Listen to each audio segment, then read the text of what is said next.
Olá, meus consagrados e consagradas, como é que vocês estão? Estamos aqui dando início a mais um conteúdo para repercutirmos tudo o que aconteceu ontem entre Cruzeiro e Flamengo. Já de cara, família, eu gostaria de compartilhar aqui com vocês as palavras do craque Neto, que continua queimando a língua com o Cruzeiro. Inclusive, muitos de nós, cruzeirenses, estamos queimando a língua com o excelente desempenho do Cruzeiro. O craque Neto falou no início da temporada que o Cruzeiro iria brigar para não cair, que é um time fraquíssimo, e agora o craque Neto tem que elogiar o Cruzeiro em público pelo trabalho que está sendo feito pelo Pepa. Vou colocar na tela o que ele falou aqui para vocês, só que antes, já deixem o seu gostei e também se inscreva no nosso canal. Agora escutem o que o craque Neto falou. Aí, ó, Cruzeiro começou bem, hein? Começou apertando, partindo para cima, dando um sufoco no time do Flamengo. O Flamengo mostra que com o Jorge Sampaoli continua o mesmo time desorganizado, um time sem criatividade, sem padrão de jogo. Cruzeiro até que mereceu nos 90 minutos ganhar o jogo. Gabigol, desculpa Gabigol, você é um dos maiores centroavantes dessa nova geração, mas tem que voltar a jogar bola, irmão. Tem que parar de querer fazer gol bonitinho, né? Não pode fazer isso no pênalti, né? Mas, olha só, tinha 65 mil pessoas, 61 mil pagantes, 4 mil pagantes, 4 mil pessoas não pagaram do Maracanã. Isso é brincadeira, cara. Isso é o fim do mundo. E o Cruzeiro conseguiu um bom resultado diante do Flamengo. Valeu? Agora, família, eu gostaria de compartilhar aqui com vocês um recorte da galera da ESPN falando como o Cruzeiro foi prejudicado pela arbitragem nesta partida. Como assim, Renato? É simples, teve 3 lances ali bem polêmicos. Primeiro, o pênalti, né, que foi marcado, onde o Igor Formiga do Cruzeiro teria feito a penalidade em cima do Pedro, e é um lance interpretativo. É um lance que você pode achar que foi, eu acho que não foi. Por que, Renato, você acha que não foi? É simples. Porque a gente observa ali que a bola está atravessando e o Igor Formiga está correndo assim. E o Pedro atravessa na frente dele. É um contato, na minha opinião, natural. O Pedro cai no chão, a arbitragem tinha dado a decisão como não pênalti, ele estava perto do lance, não tinha dado o pênalti, depois o VAR chamou para ele reavaliar o lance. Normalmente, quando isso acontece, eles deixam a decisão de campo, porque é um lance interpretativo. Não é nenhum absurdo dar o pênalti e nem é nenhum absurdo não dar o pênalti neste lance. Era um lance interpretativo do árbitro, onde depois da revisão do VAR, ele decidiu dar o pênalti. Outro lance também que me incomodou demais foi uma jogada, né, que o Gilberto surgiu ali livre e o juiz simplesmente levantou a bandeira e marcou impedimento, sendo que o Gilberto não estava em posição de impedimento e caso não tivesse marcado e deixado o lance seguir, o Gilberto poderia tocar embaixo porque o Bruno Rodrigues estava vindo sozinho e ele iria cair de cara para o gol. Era um lance que me incomodava demais, porque o juiz, o bandeira, ele estava tendo ali toda hora levantando. E as recomendações da CBF são: se o lance não for claro, deixa o lance seguir e depois o VAR vai lá e analisa esta possibilidade.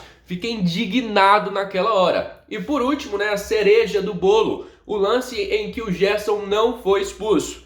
Contra o Cruzeiro, o VAR chama, analisa aqui, ó, vê se foi pênalti. Agora, a favor do Cruzeiro, o Gerson deu uma voadora bem aqui, na altura, né, do ombro, do peito do Henrique Dourado, com intensidade, e o juiz apenas marcou amarelo. E o VAR nada fez. E por isso que eu falo que o Cruzeiro foi prejudicado. E eu vou até colocar aqui para vocês as palavras da galera da ESPN, que concordou com a minha opinião e falou sim que o Cruzeiro foi prejudicado. Jogando melhor, ele até poderia desviar um pouco o foco para a arbitragem.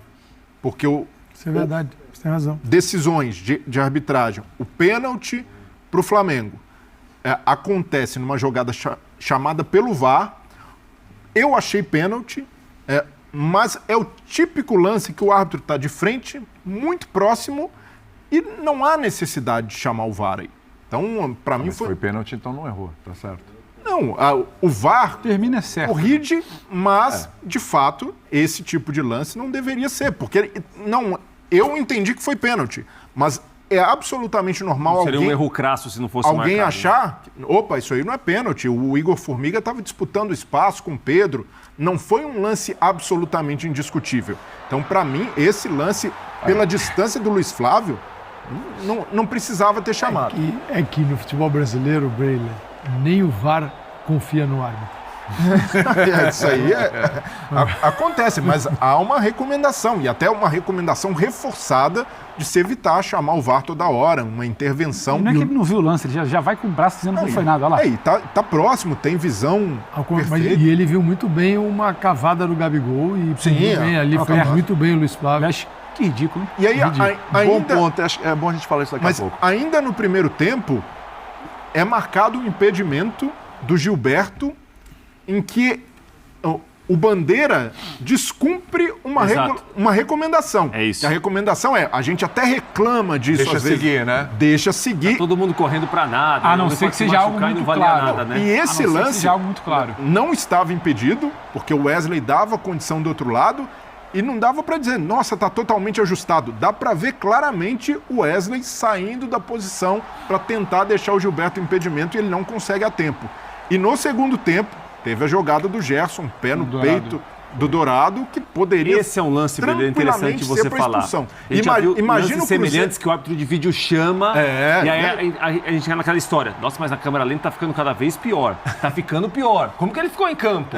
Esse é um lance que se o árbitro de campo vai ao vídeo, o Gerson não ficaria no campo, não. Esse é o lance, talvez, para chamar, porque é um vermelho quase indiscutível. Esse tem que chamar, Breno. Não, então, tem que chamar. Então, o VAR não deveria ter chamado no pênalti. Chamou e não chamou para revisar o lance do Gerson, que era para expulsão. Imagine o Cruzeiro jogando o que estava jogando, melhor no segundo tempo, com um a mais. Então eu vejo que em 3 decisões de arbitragem o Cruzeiro foi prejudicado e o Pepa preferiu falar de bola e é legítimo. E a gente tem de ressaltar a boa partida que o Cruzeiro fez, foi superior no segundo tempo. Criou em mais volume que o Flamengo, teve mais oportunidades claras de marcar, mas é preciso fazer o registro de que as decisões de arbitragem não favoreceram e houve lances. Esse lance do Gilberto, por exemplo, era uma oportunidade clara de gol para o Cruzeiro. Você sabe que a pergunta ali, a campanha do Cruzeiro é uma surpresa? Agora, família, eu gostaria de compartilhar com vocês os diversos elogios que o Cruzeiro tem recebido na mídia. O Cruzeiro está sendo aplaudido por todos. Até porque está desempenhando um papel muito mais interessante que era esperado até mesmo pelo seu próprio torcedor. Olha só o que a galera da ESPN falou do Cruzeiro. Eles rasgaram elogios a noite toda ao Cruzeiro. Como o Pepa conseguiu mexer no time, o Cruzeiro criou muitas situações para vencer. O Conte mexeu melhor que o Sampaoli. Não, então... ponto. E ali, o Sampaoli com um banco até com mais opções de variação. Esse é um nem ponto. Tanto de qualidade, porque o Flamengo tem desfalques pesados, como a Arrascaeta, mas ainda assim, em termos de variação, ele tinha mais opções. Mas o Pepa foi mais cirúrgico, porque ele coloca o Stênio, um jogador que foi mais efetivo que o Wesley, e não só por característica, mas ele mantém a pegada do time. O time continuou numa boa rotação, enquanto o Flamengo caiu demais. E aí o Cruzeiro termina o segundo tempo com quase o dobro de finalizações do Flamengo, 11 para o Cruzeiro e 6 para o Flamengo, que só acertou uma bola no gol, muito pouco para um time que joga em casa, e foi completamente apático. O Flamengo diante de uma linha de 5 do Cruzeiro, muito bem blocado, uma linha de 5, quase que uma segunda linha de 5, ali, às vezes de 4, o Flamengo tem muita dificuldade, então dificuldade para criar no segundo tempo, e aí o Cruzeiro mexe para vencer, inclusive. Isso é muito interessante do Pepa. Dentro do Maracanã, o Cruzeiro mexe para vencer. Depois até dá uma recuada, se não me engano, a entrada do Alisson ali. E aí você fala, mas o Flamengo teve chance no final do jogo. Teve chance muito mais pela trocação que foi o Cruzeiro se lançando e o Flamengo aproveitando espaço do que exatamente botou a bola no chão e se organizou. Então acho que o que fica do jogo de hoje acho que o empate está de bom tamanho, porque o Cruzeiro poderia ter vencido, o Flamengo também poderia. Agora, família, eu vou encerrando por aqui o primeiro vídeo de domingo. Se você gostou, já deixa aqui o seu gostei e também se inscreva no nosso canal. Fica com o meu grande abraço e até a próxima. Fui!